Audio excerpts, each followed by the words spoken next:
paz do Senhor, vindo aqui fazer mais uma lição do Apocalipse. Agora, a quarta carta à igreja em Tiatira, que está lá em Apocalipse 2, do 18 ao 29, que diz: Ao anjo da igreja em Tiatira escreve isto: diz o Filho de Deus, que tem os olhos como chama de fogo e os pés semelhantes ao latão reluzente. Conheço tuas obras, teu amor, teu serviço, tua fé, tua paciência e tuas últimas obras, que são mais numerosas que as primeiras. Mas tenho contra ti que tolera Jezabel, mulher que desprofetiza, ensinar e engana meus servos, para que prostituam e comam dos sacrifícios da idolatria. Dei-lhe tempo para que se arrependesse, ela porém não quer se arrepender da sua prostituição. Eis que a porei doente a uma cama e enviarei uma grande tribulação aos que adulteraram com ela. Se não se arrependesse das suas obras, ferirei de morte seus filhos, e toda a igreja saberão que eu sou aquele que sonda os rins e o coração, e darei cada um de vós segundo as vossas obras. Mas eu vos digo aos demais que estão em Tiatira, a todos quantos não têm esta doutrina e não conheceram, como eles dizem, as profundezas de Satanás, que outra carga não lançarei sobre vós, mas o que tendes, retende-o até que venha. Ao que vencer e guarda até o fim as minhas obras, darei poder sobre as nações, e como cetro de ferro os regerá, e será quebradas como vaso de oleiro. Assim como também recebi de meu Pai, darei ainda a ele a estrela da manhã. Que tem ouvidos, ouça o que o Espírito diz à igreja. Amém.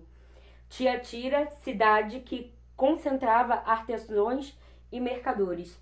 Então era uma cidade, de comércio, localizada no sudoeste de Pérgamo, no interior, famosa devido à produção de púrpura, que era um tecido muito famoso, usado por reis, utilizado para tingir tecidos, A púrpura era usada para tingir tecidos, além de importantes produções de utensílios de bronze.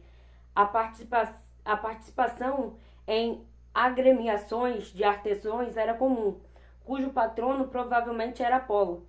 As festas eram celebradas no templo, sendo considerados momentos religiosos, em que comiam carnes sacrificadas a ídolos, terminando geralmente em orgia.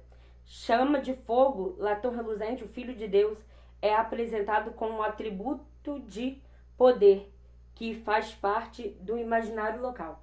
Então fazia parte do imaginário local. E Jesus se apresenta, o Filho de Deus, Jesus se apresenta, esse que tem olhos como chama de fogo e pés reluzentes como latão, Mostra o poder de Deus, mostra que ele tudo sabe, que ele tudo vê, que ele tudo conhece. Então, ao anjo da igreja de Pérgamo, o pastor da igreja de Pérgamo, diz aquele, que tem os olhos como chama de fogo e os pés reluzentes como latão, Aquele que tem toda a glória, toda a honra, todo o poder, aquele que vê tudo, que sabe de tudo, Ele conhecia as obras. Ele conhecia o amor que aquela igreja tinha, ele conhecia o serviço daquela igreja, ele conhecia a paciência daquela igreja, que as últimas obras daquela igreja tinham sido mais do que as primeiras. Era uma igreja cheia de boa obra, mas eles tinham alguns que toleravam a doutrina de Jezabel. Sabemos que Jezabel fez, o povo de Israel pecar. Fazia o povo de Israel pecar comendo comidas oferecidas a ídolos e se prostituíam. Se prostituíam com ela, com outras profetisas, se prostituíam em forma de culto. Então, Deus abominava isso, E ali acontecia em Pérgamo essa festa de templo, no templo, que acabava comendo carne sacrificada a ídolos e acabava também em orgias. E a quantidade, ele conhecia a quantidade e a qualidade de sua obra, revela a igreja crescia em seu serviço a Cristo. Situação inversa a Éfeso. Quando Éfeso diminuía, a igreja de Tiatira crescia. Jezabel é um nome simbólico para designar o que ocorria na igreja. A mulher de Acabe estimulou a idolatria e a prostituição em Israel. E acontecia ali de forma simbólica, né? Ali na igreja.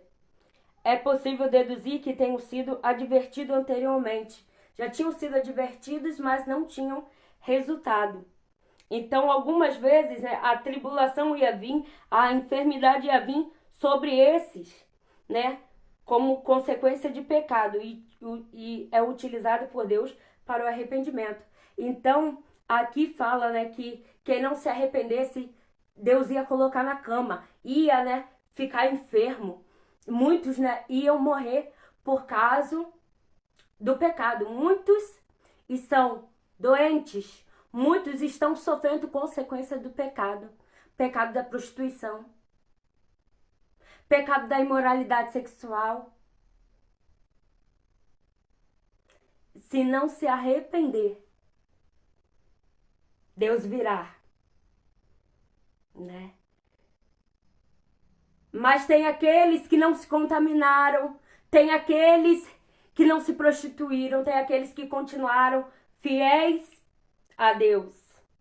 E aqueles que continuaram fiéis a Deus, ao que vencer, e guardasse até o fim as obras, ele daria poder sobre as nações, poder como cedro de ferro as regerá, e serás quebrado como vaso do oleiro. Tem gente que precisa ser quebrado como vaso na mão do oleiro, refeito de novo, né? Hoje tem muita sensualidade entrando dentro do templo, prostituição entrando dentro do templo. O Senhor está chamando para conserto. Será quebrado como vaso e refeito de novo. Se não se consertar, se não se arrepender dos seus pecados, o Senhor virá com uma carga pesada. Então se arrependa dos seus pecados. Volte para os caminhos de Deus, peça perdão para Deus. E aquele que tem pureza, continue na sua pureza, na sua santidade, continue buscando a sua santidade. Assim como também recebi de meu Pai, darei ainda a estrela da manhã. É a vitória, né? Deus nos dará vitória para aqueles que vencer, mas muitos não vencerão. Quem tem ouvidos, ouça o que o Espírito diz à igreja, né? Que a gente não possa deixar entrar nas nossas igrejas a idolatria, a prostituição, o mundanismo, mas que a gente possa se conservar limpos, santificados, porque senão Deus vai tratar com a gente. E quando a gente cai na mão de Deus, ai, aqui fala que ele conhece o coração e o rins. Coração quer dizer mente, rins quer dizer coração. Ele conhece a nossa mente e o nosso coração. Ele conhece tudo que a gente pensa, que a gente fala, que a gente faz. Não adianta fazer nada escondido de Deus, porque de Deus não fica nada escondido. Então, cuidado. Cuidado.